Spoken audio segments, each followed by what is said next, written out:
Today we'll talk about how can you disable this sign or know how you can do that on your Slack app. So you just follow these ways, then it's going to work with you. So all you have to do, so you just go here above your photo profile, click on it.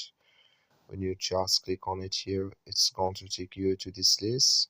It's going to show for you like this. So then all you have to do now, just click on preferences here. When you just click on it, then it's going to take you to this list. It's going to show for you like this. Come here to set time zone automatically here. Just clicking this sign or this color.